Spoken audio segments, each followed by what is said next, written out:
It was a nice summer day. My 5-year-old son, James, was playing outside in the backyard of our suburban home. James has always been a quiet boy. He plays by himself mostly. He never had many friends, but he has always had a wild imagination. I was in the kitchen feeding our dog Fido when I heard what sounded like James talking to someone in the backyard. I'm not sure who it was he was talking to. Could he have finally made a friend? Being a single mom, it's hard for me to always keep an eye on my son, so I decided to go outside and check on him. When I went to the backyard, I was a bit confused because James was the only person back there. Was he talking to himself? I could have sworn I heard another voice. James, it's time to come inside, I called out to him. I came inside and sat down at the kitchen table. It was about lunchtime, so I decided to make him a turkey sandwich. James, who are you talking to out there? I asked. James looked up for a moment. I was playing with my new friend, he said, smiling. I poured some milk and continued to pry, as any good mother would. Does your friend have a name? Why didn't you ask him to have lunch with us? I asked. James stared at me for a moment before replying. His name is Laughing Jack. I was a bit taken by what he said. Oh, that's a strange name. What does your friend look like? I asked, a bit confused. He's a clown. He has long hair and big, swirly cone nose. He's got long arms and baggy pants with drippy socks, and he always smiles. I realized my son was trying to have an imaginary friend. I suppose it is normal for kids his age to have imaginary friends, especially when he has no real kids to play with. It's probably just a phase. The rest of the day went by as per usual, and it was starting to get late, so I put James to bed. I tucked him in, gave him a kiss, and made sure to turn on his nightlight before I closed the door. I was getting pretty tired myself, so I decided to go to bed. Not long after, I had an awful nightmare. It was dark. I was in some kind of rundown amusement park. I was scared, running through an endless field of empty tents, broken down rides, abnormal game huts. The whole place had a terrible look to it. Everything was white and black. Surprise stuffed animals all hung from nooses in the game huts, all with sick grins stitched on their faces. It felt like the whole park was looking at me, even though there wasn't another living thing in sight. Then suddenly I began to hear music play. The sound of Pop Goes the Weasel being played on a squeeze box echoed through the park. It was hypnotizing. I followed its tune to the circus tent, almost in a trance, unable to stop my legs from moving forward. It was pitch black. The only light came from a single spotlight shining on the center of the big top. As I walked toward the light, the music slowed down. I found myself singing along, unable to stop. All I heard around the mulberry bush, the monkey chased the weasel, the monkey the twice, all in fun. The music stopped right before its climax. Suddenly the lights shot on. The intensity of the lights was practically blinding. All I could see was a dark silhouette shuffle towards me. Then another appeared, and another, and another. There were dozens of them, all coming towards me. I couldn't move. My legs were frozen. All I could do was watch as the haunting figures drew nearer.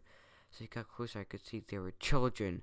As I looked at each one, I noticed that they were horribly disfigured and mutilated. Some had cuts all over their body. Others were severely burnt, and others were missing limbs, even eyes.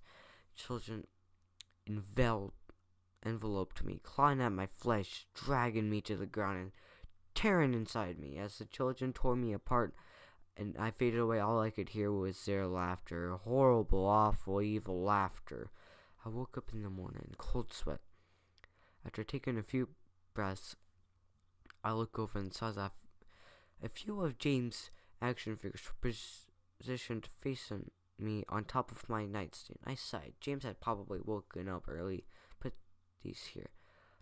I gathered up the toys and made my way to James' room. However, when I opened the door, James was sound asleep. I just shrugged and placed the toys back in his toy box and headed out the living room.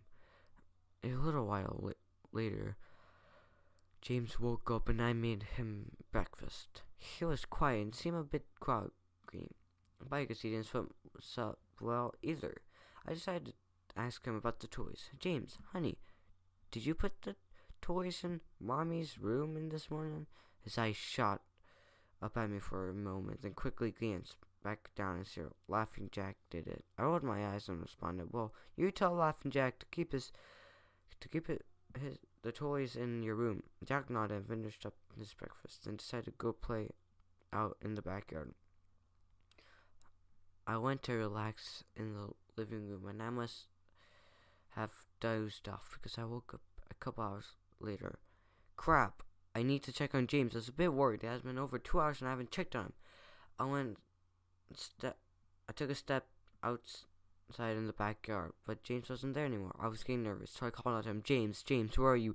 So then I heard a giggle come out from the front yard. I rushed through the gate around the front of the house. James was sitting on the sidewalk. I breathed as a sigh of relief and walked over to him. James, how many times did I tell you to stay in the backyard? James, what are you eating? James looks up at me and reached into his pockets and pulled out a handful of hard candies in all colors. This made me very nervous. James, who gave you that candy? James stared at me, not speaking. James, please tell Mommy, where did you get that candy? James hung his head down and said, Laughing Jack gave it to me. My heart sunk. I kneeled down to look at him. James, I've had enough with this damn Laughing Jack thing. He is not real. Now this is a serious situation, and I need to know who gave you the candy. I looked to my son's eyes, tear up. But Mama, Laughing Jack did. Give me the candy. I closed my eyes and took a deep breath. James has never lied to me, but he's telling me the impossible. I made him rest out, spread the candy, and I threw the rest away. James appeared to be fine. Maybe I'm just overreacting. After all, he could have just gotten it from Tom and Linda next door, Mr. Walker down the street. Either way, I'm keeping a close eye on him. James. That night, I put James to bed as usual, and I decided to go to bed early myself. Suddenly, I was awoken to a loud bang coming from the kitchen. I sprung out of bed and hurried downstairs. I sprung out when I got on the floor, out of bed, and hurried down the stairs. When I got to the kitchen, I was horrified. Everything on the counters had been thrown on the floor, and our dog Vito hung dead from the light fixture. His stomach was cut open and stuffed with candy, the same type that Jack was eating earlier that day. My shock was quickly broken by a sharp scream coming from James' room, followed by a loud crash. I quickly grabbed a knife from the drawer and moved up the stairs with speed that only a mother whose child is in danger could have. I burst through the door and flicked on the lights. Everything in the room was knocked over and tossed on the ground. Poor son in his bed, crying and shaken with fear. A pool of urine stained the sheets. I scooped up my child and ran out of the house and went to next door to Tom and Linda. Luckily, they were so awake. They let me use their phone, and I called the police. I didn't take them long to arrive and explain what happened. They looked at me as if I was crazy. The church house, but all they found was a dead dog and 2 trash rooms.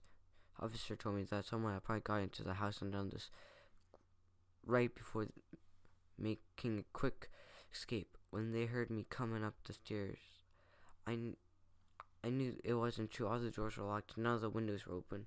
Whatever was in my house didn't come from the outside. The next day, James stayed inside. I didn't want him to leave my sight.